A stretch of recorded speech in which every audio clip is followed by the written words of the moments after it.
Misteri penyatuan mistik manusia dengan Tuhan dalam ajaran tasawuf Jawa. Memangnya manusia bisa menyatu dengan Tuhan sungguhan? Islam yang ada di Jawa sebenarnya adalah Islam yang kental dengan ajaran tasawuf dan sudah bercampur dengan kebudayaan Jawa dan Hindu sejak era Majapahit dulu. Ajaran Islam Jawa terkenal dengan konsep manunggaling kawula Gusti atau bersatunya manusia dengan Tuhan.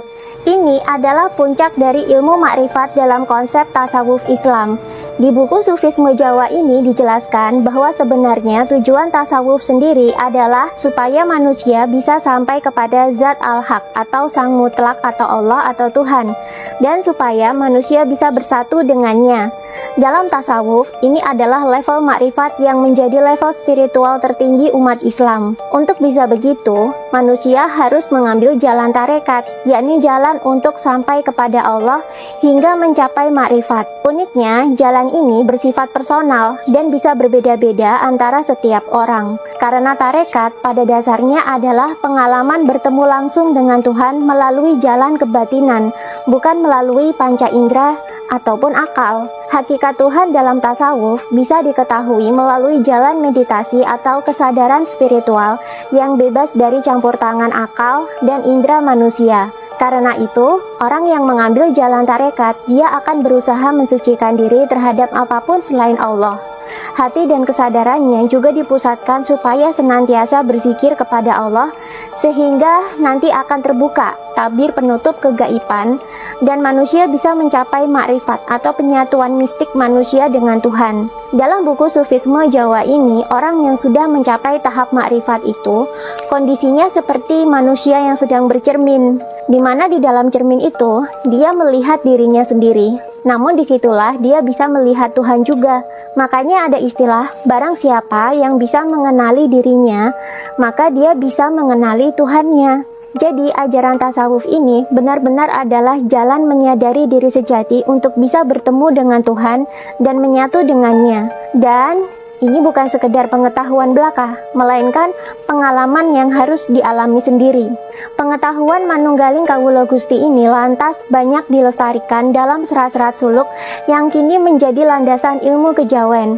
Dan serat-serat ini biasanya masih tersimpan di dalam keraton-keraton di Cirebon, Solo, maupun Yogyakarta. Tapi kalau kalian males ribet mencari, buku Sufisme Jawa ini sudah cukup banyak menjelaskan konsep tasawuf Jawa yang banyak disebarkan oleh Wali Songo dulu. Konsep tasawuf Jawa inilah yang membuat Islam Indonesia berbeda dengan Islam di negara lain, dan kita sering disebut sebagai umat Islam paling saleh sedunia. Di sini, ajaran kesadaran Jawa dipadukan dengan makrifat Islam. Yang kepo sama isinya, segera check out keranjang kuning di bawah, mumpung belum kehabisan.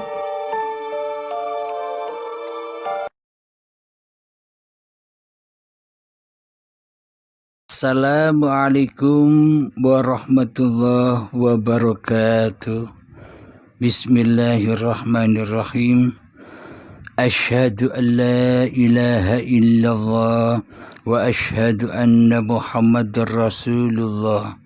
Allahumma salli ala sayyidina Muhammad wa ala ali sayyidina Muhammad. Rabbi syrahli sadri wa yassirli amri wahlul 'uqdatam min lisani yafqahu qawli. Amin. Bismillahirrahmanirrahim. Salam santunku buat para sahabat-sahabatku dimanapun Anda berada. Semoga kita tetap di dalam lindungan Allah Subhanahu wa ta'ala. Amin, amin ya rabbal alamin. Bismillahirrahmanirrahim. Dalam episode kali ini kita akan mengkaji surat Al-Asr, yakni demi masa. Bismillahirrahmanirrahim. Wal 'asri innal insana lafi khusrin illa إلا الذين آمنوا وعملوا الصالحات وتواصوا بالحق وتواصوا بالصبر. Wal asr, demi masa, innal insana lafi khusrin, sesungguhnya manusia itu benar-benar di dalam kerugian. Illal ladzina amanu wa 'amilus solihati wa tawasaw bil haqqi wa tawasaw bis sabr, kecuali orang-orang yang beriman dan mengerjakan amal soleh dan menasehati supaya mentaati kebenaran dan menasehati supaya menetapi kesabaran. Wal asr, demi masa yang bagaimana?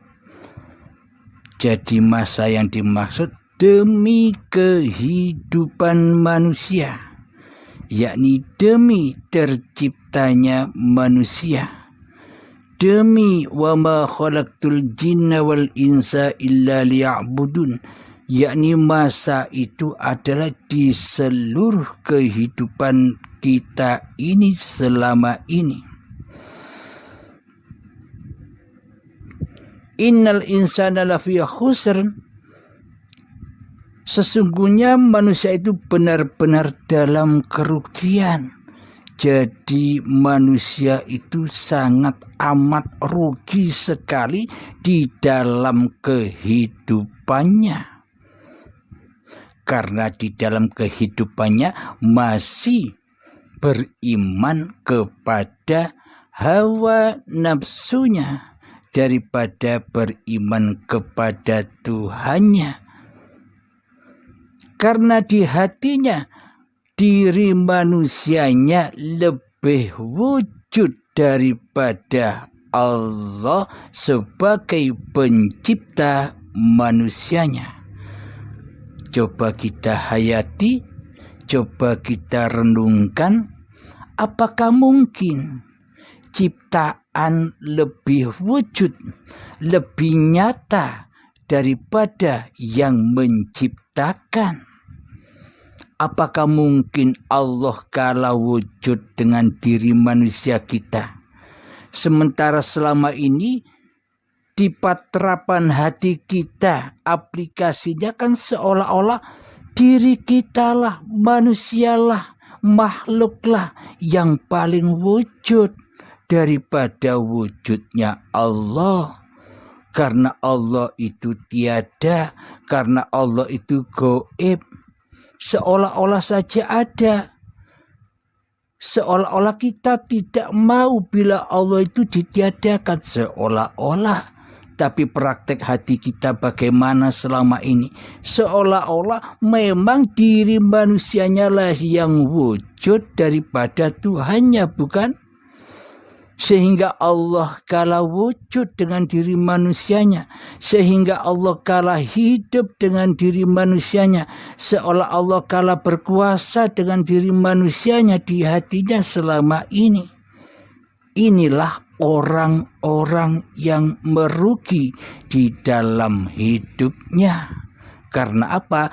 Karena di dalam kehidupannya selalu mensekutukan Allah dengan diri manusianya.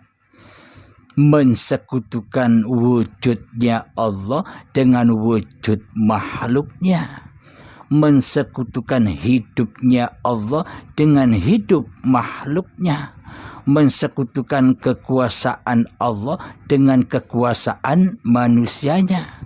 Mensekutukan daya upaya Allah, la haula wala quwata illa billahnya Allah dengan daya upaya dan ikhtiar makhluknya, dan la haula wala quwata illa binnas makhluknya. Seolah-olah saja bilang la haula wala quwata illa billah, pada prakteknya tiada Tuhan selain aku. Bila benar pernyataan kita tentang la haula wala quwata illa billah, berarti kan kita sudah tak ada lagi. Berarti manusianya kan sudah tak kuasa lagi. Berarti manusianya kan tidak hidup lagi. Berarti manusianya kan tak wujud lagi. Yang wujud hanya Allah.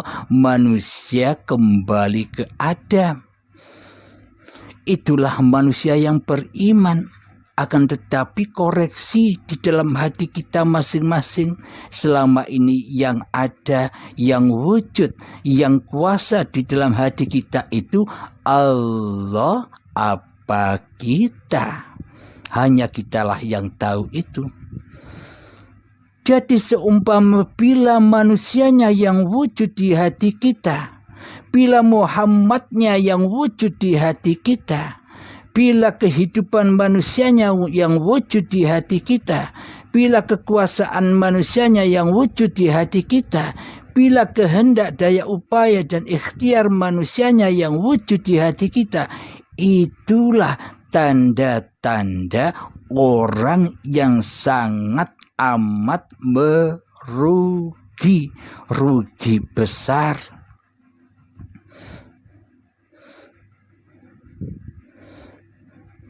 Illalladzina amanu, kecuali orang-orang yang beriman.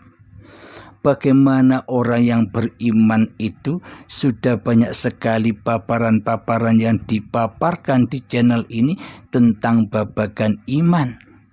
Illalladzina amanu, yakni orang-orang yang sudah berislam secara kafah, orang-orang yang sudah berpasrah diri, memasrahkan kembali hak-hak Allah. Hidup dan badan ini hanyalah milik Allah, sedang manusianya tidak punya apa-apa. Maka itulah orang-orang yang beriman itu. Wa amilus solihati, dan mereka bisa beramal soleh. Bila hatinya sudah lillahi ta'ala, pasti bisa beramal soleh. Bila di dalam hatinya kewujudan diri makhluknya, kewujudan diri manusianya, kewujudan hawa nafsunya sudah sirna, sudah fana, sudah hancur, maka itulah yang disebut orang-orang yang beriman.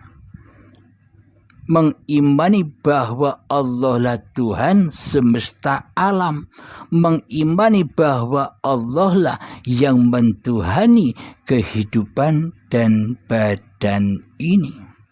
Jadi mereka pasti bisa beramal soleh.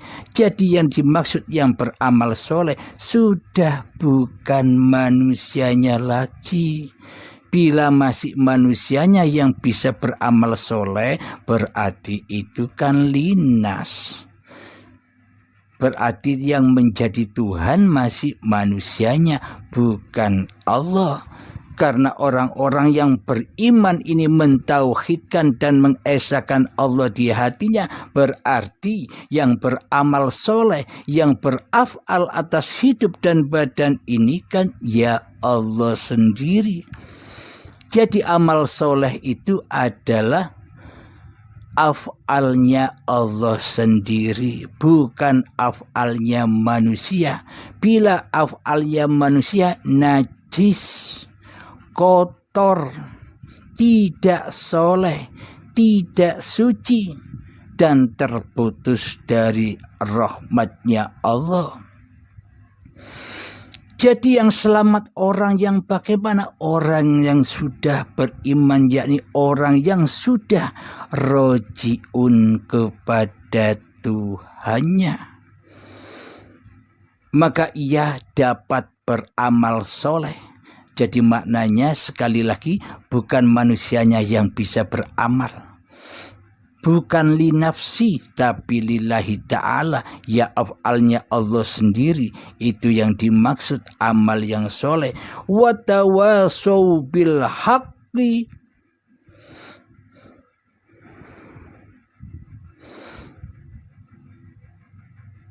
dan menasehati supaya mentaati kebenaran. Watawasau bisober, dan nasihat menasehati supaya menetapi kesabaran.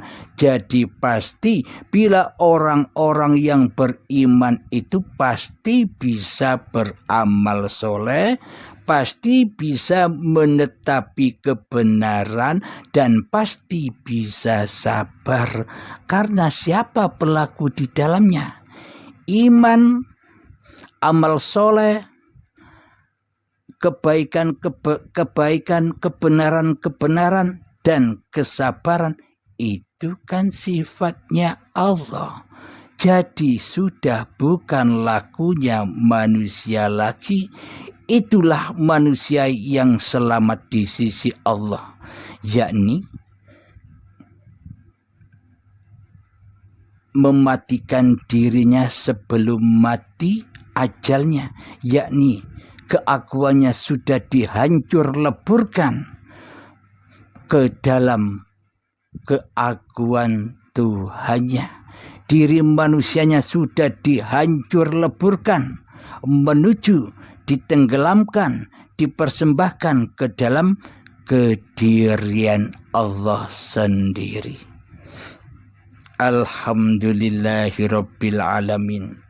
Itulah sedikit penjabaran makna secara mutasabihatnya di dalam surat Al-Asr. Semoga khususnya saya sendiri, semoga kita semua pun juga selalu diberi kepahaman oleh Allah Subhanahu wa ta'ala. Karena apa? Karena semua adalah petunjuk dari Allah. Jadi yang tahu rahasia Allah itu ya Allah, bukan manusia. Jadi jangan pandang kemakhlukan yang menyampaikan. Pandanglah hidup yang ada di diri Anda dan hidup yang ada pada selain diri Anda. Kanjeng Nabi Muhammad dawuh, jangan kepada para sahabatnya, jangan kau dewa-dewakan aku ini manusia biasa, hanya bedanya aku diberi wahyu oleh Allah. Akan tetapi dewa-dewakanlah Tuhanku dan Tuhanmu. Apa maksudnya? Dewakanlah hidup yang menghidupi badanku ini dan hidup yang menghidupi badanmu itu. Itulah yang kau dewakan, itulah yang kau imani agar imanmu tidak tersesat. Jadi Kanjeng Nabi Muhammadlah sosok junjungan kita, sosok contoh buat seluruh manusia. Bagaimana kita agar kita menjadi umat yang sebenar-benarnya umatnya Kanjeng Nabi Muhammad sallallahu alaihi wasallam. Jadilah Muhammad di hatimu. Jadilah Rasulullah di hatimu. Jangan kau sudi diutus, dirasuli oleh hawa nafsu. Kembalilah kepada Tuhanmu yang mentuhanimu. Jadi Allah lah yang mengutus, yang memperjalankan, yang mempergerakkan, yang menggelar seluruh makhluk ciptaannya. Jadi cerita tentang babakan Muhammad Rasulullah itu ada yang dohiriyah pun juga ada cerita yang batiniyah. Jadi sama-sama sinkronnya. Jadi yang syariat Muhammad bin Abdullah itulah contoh yang harus ditatrap, yang harus diaplikasikan di dalam hati kita. Jadi sesungguhnya seluruh manusia itu ya utusan Allah. Ini babakan hakikatnya. Tanpa diutus Allah, tanpa diciptakan oleh Allah, tanpa diperjalankan oleh Allah, tanpa digerakkan oleh Allah, tak mungkin manusia bisa hidup, tak mungkin manusia bisa berjalan, tak mungkin manusia bisa bergerak walaupun sebiji zarah. Itulah maksudnya syahadat itu. Asyhadu an la ilaha illallah wa asyhadu anna Muhammad Rasulullah. Jadi bila diaplikasikan secara syariatnya yang kan tidak mungkin. Bagaimana mungkin bisa menyaksikan Allah secara live, secara langsung, dan bagaimana mungkin bisa menyaksikan Muhammad Rasulullah yang sudah wafat 14 abad yang lalu. Jadi aplikasi syahadat ya seperti syahadatnya Kanjeng Nabi Muhammad Sallallahu Alaihi Wasallam, yang memang mengakui di dalam hatinya bahwa tiada Tuhan selain Allah, bukan Muhammadnya yang jadi Allah. Sama halnya diri kita, bahwa tiada Tuhan selain Allah, bukan diri kita yang jadi Tuhan seperti selama ini. Jadi sambunglah hablu minan nasnya syariat dan hablu minallahnya hakikat dan ma'rifat. Semoga saya dan kita semua selalu mendapatkan bimbingan dari Allah Subhanahu wa ta'ala. Amin ya rabbal alamin. Akhiru kalam, Rabbana atina fid dunya hasanah wa fil akhirati hasanah wa qina azabannar. Wa sallallahu ala sayyidina Muhammad wa ala alihi wa sahbihi wasallam walhamdulillahi rabbil alamin. Assalamualaikum warahmatullahi wabarakatuh.